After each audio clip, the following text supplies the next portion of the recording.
Hello बच्चों, कैसे हैं आप सब? जैसा कि आपको पता है कि हम पिछली क्लासेस में एडवर्ब ऑफ डिग्री तक पढ़ चुके हैं, तो उसके आगे आज हमें पढ़ना है। अगला हमारा क्या है? एडवर्ब ऑफ अफर्मेशन और निगेशन। क्या पढ़ेंगे? एडवर्ब ऑफ अफर्मेशन या फिर निगेशन। देखिए, अफर्मेशन यानी कि क्या? किसी चीज़ जो सेंटेंस क्या हो, पॉजिटिव हो, या फिर कह सकते हैं निगेशन क्या होता है? जो सेंटेंस निगेटिव हो। जैसे देखिए, adverb of affirmation confirm A statement. जो एडवर्ब ऑफ अफर्मेशन होता है वो क्या करता है? एक स्टेटमेंट को कन्फर्म करता है, यानी कि स्टेटमेंट को क्या करता है? कन्फर्म करता है। एडवर्ब ऑफ निगेशन क्या करता है? डिनाई ए स्टेटमेंट। वो एक स्टेटमेंट को क्या करता है? डिनाई करता है। चलिए बच्चों, जैसे हम देखेंगे कि डिनाई मतलब आप जानते हैं किसी चीज़ को क्या करना, मना करना। हिंदी आपका, जो बच्चे अगर हिंदी लिखना चाहते हैं तो क्या लिखेंगे? एडवर्ब ऑफ अफर्मेशन किसी सेंटेंस को सुनिश्चित करता है, और एडवर्ब ऑफ निगेशन किसी सेंटेंस को मना करता है। चलिए एग्जाम्पल देखेंगे जो दिया गया है, जैसे डेफिनेटली हो गया, सर्टेनली हो गया, श्योरली हो गया, ये सब इतना जो लिखा गया है, ये ये है एडवर्ब ऑफ अफर्मेशन के एग्जाम्पल। यानी कि एडवर्ब ऑफ अफर्मेशन में ये सारी चीज़ें आती हैं। सर्टेनली आएगा, डेफिनेटली आएगा, श्योरली आएगा। एडवर्ब ऑफ नेगेशन क्या है? नेवर आएगा, नॉट आएगा, हार्डली आएगा, ईटीसी। आप मीनिंग जानते ही होंगे। श्योरली का मतलब होता है सुनिश्चित करना, या श्योर मतलब निश्चित भी होता है, सर्टेनली का मतलब भी निश्चित ही होता है, डेफिनेटली का मतलब भी। यानी कि जो स्टेटमेंट निश्चित होगा, कंफर्म होगा, उसे हम क्या बोलेंगे? एडवर्ब ऑफ अफर्मेशन बोला जाएगा। और जिसमें मना कभी नहीं, नहीं, हार्डली का मतलब मुश्किल से। हार्डली मतलब क्या होता है?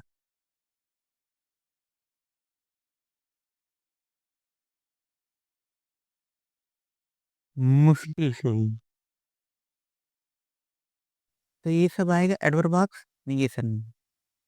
चलिए एग्जाम्पल देखेंगे। सी एक्सप्रेसेस। एक्सप्रेसेस का मतलब क्या होता है बच्चों?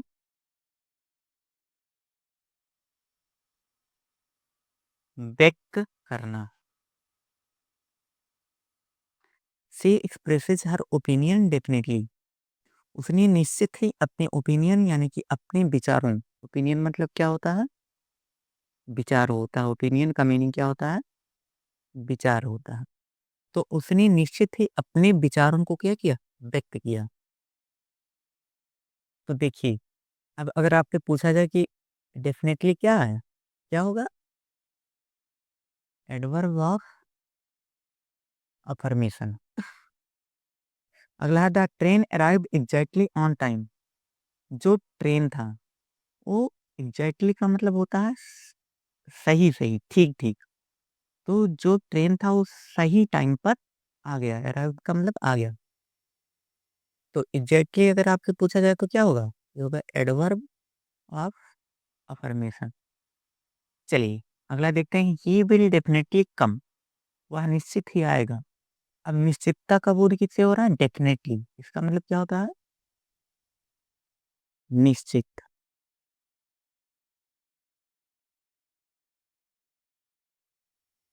तो डेफिनेटली क्या होगा? ये होगा हमारा एडवर्ब ऑफ अफर्मेशन। चलिए एडवर्ब ऑफ नेगेशन के एग्जाम्पल अगर आप लिखना चाहें तो क्या लिखेंगे? जैसे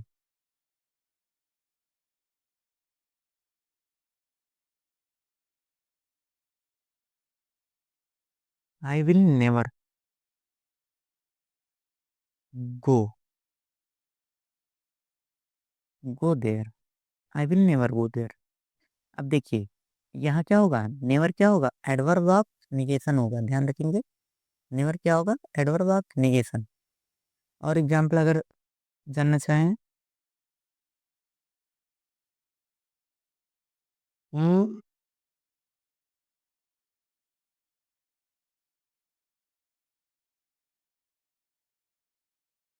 did not do his work. अगर आपसे पूछा जाए कि एडवर्ब ऑफ नेगेशन क्या होगा तो क्या होगा? नॉट होगा बच्चों। चलिए आगे बढ़ते हैं हम लोग। अगला क्या है? Adverb of reason. रीजन का मतलब क्या होता है? कारण। रीजन का मीनिंग क्या होता है? कारण। यानी कि जो सेंटेंस हमें क्या बताते हैं? कारण बताते हैं। क्या किसी कार्य के होने का क्या बताते हैं? कारण बताते हैं। It tells us why A work is done. या हमें बताते हैं कि कोई भी कार्य क्यों हुआ है। चलिए इसमें क्या-क्या आता है देखेंगे। सो आता है, हेंस आता है, देयरफॉर। देखिए जो हमें लगता है कि आपको मीनिंग नहीं पता होगा, उसका मीनिंग लिख दिया गया है। देयरफॉर का मीनिंग इसलिए होता है, कॉन्सिक्वेंटली का मतलब होता है परिणामतः, बिकॉज़ होता है क्योंकि। सो क्या होता है? इसलिए होता है। हेंस का भी मीनिंग सेम होता है, इसलिए। अन इसमें ये सारी चीज़ें क्या होती हैं? तो हो गया, हेंस हो गया, देयरफॉर, कॉन्सिक्वेंटली, बिकॉज़। ये सब एडवर्ब ऑफ रीज़न में आते हैं। एग्ज़ाम्पल देखेंगे। So I am here to teach.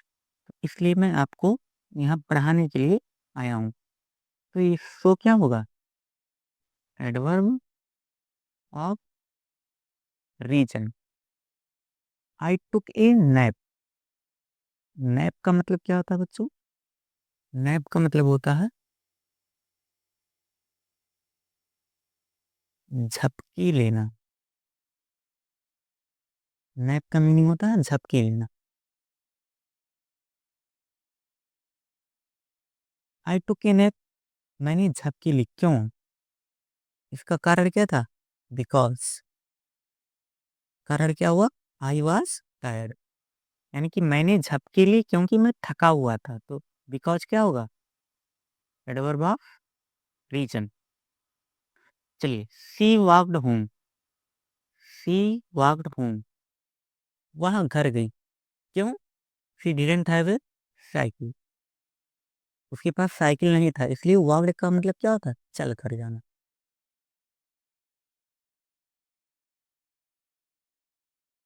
चलकर जाना। वह चलकर क्यों घर गई?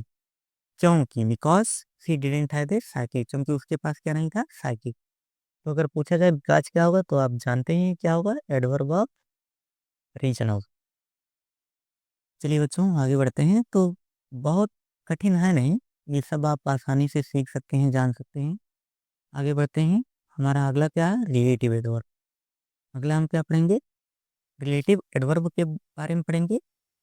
ये क्या बताता है? दो वाक्यों के बीच संबंध को दर्शाता है। चलिए देखते हैं। It denotes relation between two sentences. ध्यान रखेंगे, जो रिलेटिव एडवर्ब होता है दो वाक्यों के बीच को क्या दर्शाता है? संबंध। इसमें क्या क्या आते हैं? व्हेन आएगा, वेयर आएगा, व्हाई आएगा, व्हाट, हाउ आएगा, हु भी आता है इसमें, विच आता है, ईटीसी आता है उसमें, आप लिख लीजिएगा। तो ये सारी चीज़ें किस में आती हैं? रिलेटिव एडवर्ब में। एग्ज़ाम्पल देखेंगे। I don't know where he has gone. मैं नहीं जानता। क्या नहीं जानता? वेयर ही हैज़ गॉन, कि वो कहाँ गया। तो ये हो गया फर्स्ट क्लॉज़, ये हो गया सेकंड क्लॉज़। इन दोनों क्लॉज़ को जोड़ कौन रहा? वेयर। यानी कि पहले क्लॉज़ को दूसरे क्लॉज़ को कौन जोड़ रहा? वेयर। तो ये क्या होगा? Relative adverb. क्या होगा? Relative adverb. जैसे अगला एग्ज़ाम्पल देखिए, ही विल कम, वह आएगा। कब आएगा? जब मैं उसे क्या करूँगा? कॉल करूँगा। तो यानी कि फर्स्ट क्लॉज़ को और सेकंड क्लॉज़ को कौन जोड़ रहा है? व्हेन जोड़ रहा है। तो व्हेन क्या होगा? रिलेटिव एडवर्ब होगा। ऐसे आगे देखिए, I know why you are going to fail. मैं जानता हूँ, क्या जानता हूँ? कि तुम क्यों फेल होने वाले हो। अब आपसे पूछा जाए कि एडवर्ब ऑफ रीज़न, यानी कि एडवर्ब ऑफ रिलेटिव एडवर्ब इसमें फर्स्ट क्लॉज़ में, फर्स्ट क्लॉज, ये हो गया सेकंड क्लॉज। इन दोनों क्लॉज में अगर आपसे पूछा जाए रिलेटिव एडवर्ब क्या होगा, तो वाई क्या होगा, रिलेटिव एडवर्ब होगा। तो आप जान गए बच्चों, जैसे रिलेटिव एडवर्ब का एक और एग्जांपल देख लेते हैं।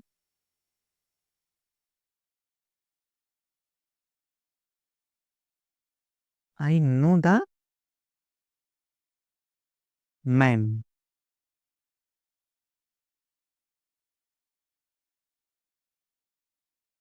We is a doctor. देखिए पहला क्लॉज क्या है,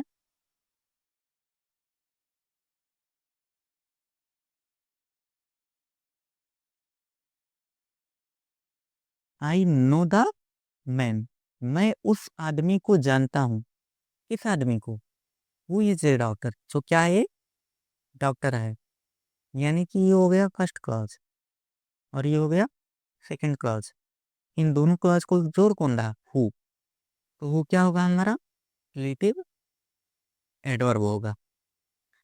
अब आपको अच्छे से समझ में आ गया होगा कि रिलेटिव एडवर्ब क्या होता है। रिलेटिव एडवर्ब क्या होता है बच्चों, जो दो वाक्यों के बीच संबंध दर्शाता है, उसे हम क्या कहते हैं, रिलेटिव एडवर्ब। जैसे पहले सेंटेंस में है वेयर हो गया, दूसरे सेंटेंस में व्हेन हो गया, तीसरे सेंटेंस में वाई हो गया, चौथे सेंटेंस में हु हो गया। ये सब क्या है, रिलेटिव एडवर्ब है।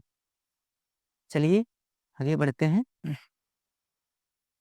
अगला हमारा क्या है, interrogative adverb.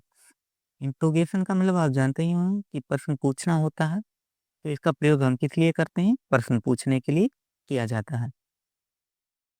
It is used for,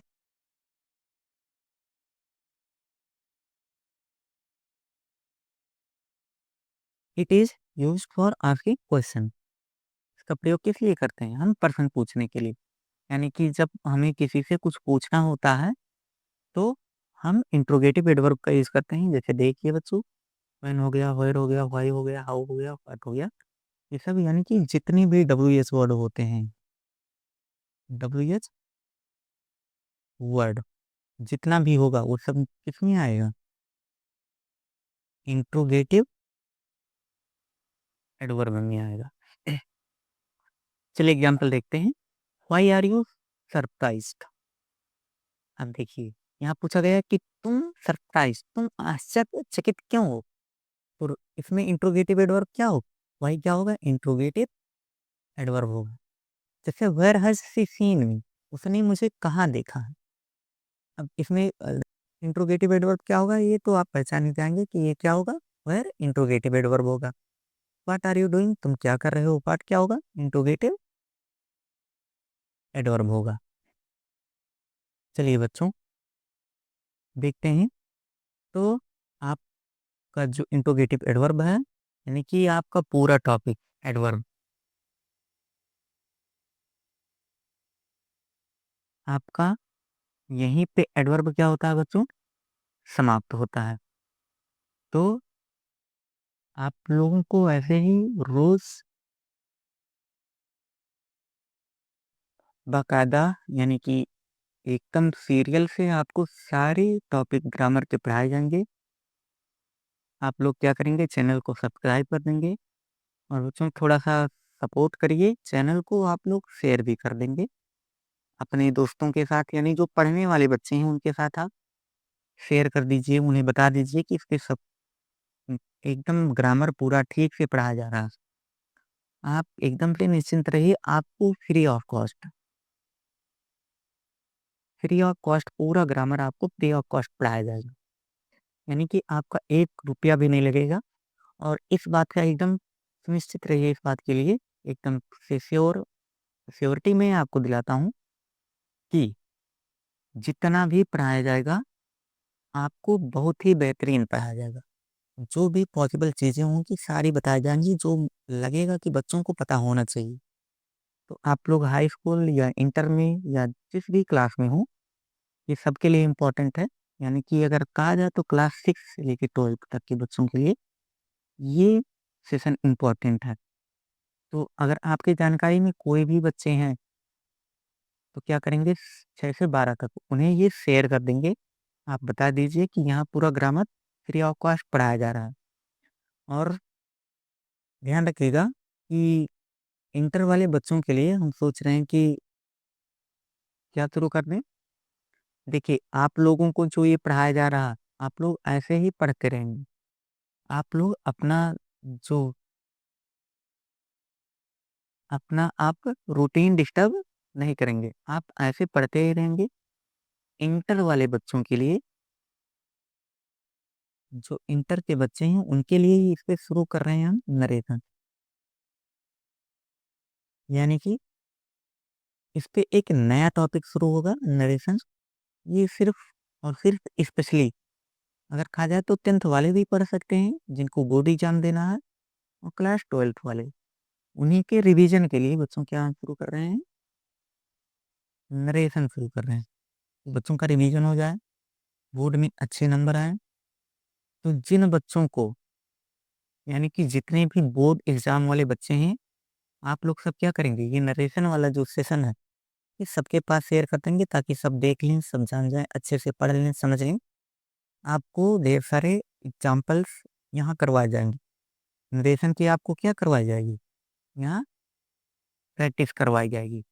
तो जिन भी बच्चों को पढ़ना है बोर्ड एग्ज़ाम के लिए, जो भी बच्चे पढ़ रहे हैं, आप उनके पास शेयर कर दीजिएगा। क्योंकि देखिए, क्लास में पढ़ा दिया जाता है लेकिन टाइम नहीं होता, तो इसलिए टीचर प्रैक्टिस करवा नहीं पाते।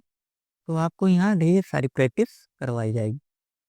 और बच्चों, जो भी बच्चे देख रहे हैं, उस चैनल को सब्सक्राइब कर लें ताकि आपको रेगुलर अपडेट मिलती रहे क्लासेस की, और आपके पास क्लासेस टाइम से पहुँचते रहें। ओके बच्चों, थैंक यू। फिर मिलते हैं नेक्स्ट सेशन में।